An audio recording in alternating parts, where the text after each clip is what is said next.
आकाश भैया हमारे परम मित्र आकाश कुमार हेल्थ केयर बेला काटा जे भाई के आज हो के कार्यक्रम बा।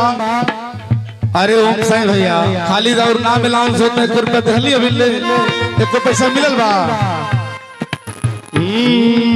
अरे हमरा के तड़पा के हरे तू बोला ना का पैबा।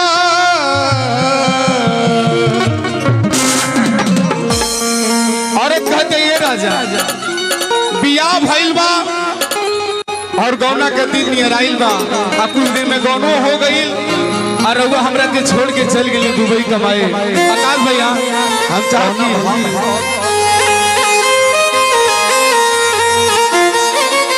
आई भाव लगल औरत कह दिया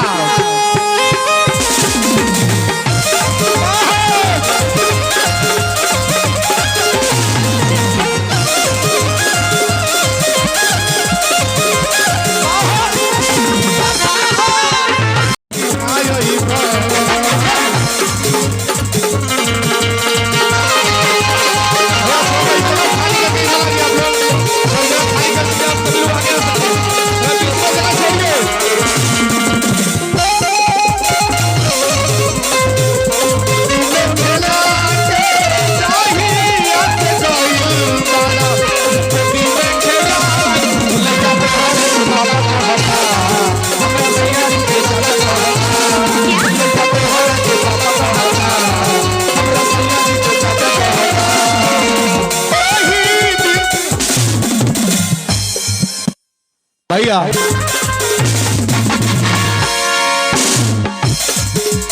भैया एक विशेष आग्रह भाई जितना लोग भाई लोग बा आप सभी लोग पीछे हो जाइए और जो भी अरे माताएं बहनें आप सभी थोड़ा सा आप लोग इधर आ जाइए। सभी लोग इधर जगह पूरा खाली है पीछे में जगह छोड़िए। आप सभी लोग इधर आ जाइए और जो लोग भोजन कर लिए वो दोबारा जाके कर लें। जो लोग नहीं किए कुर्सी पर बैठ गए सभी लोग जगह छोड़ दीजिए।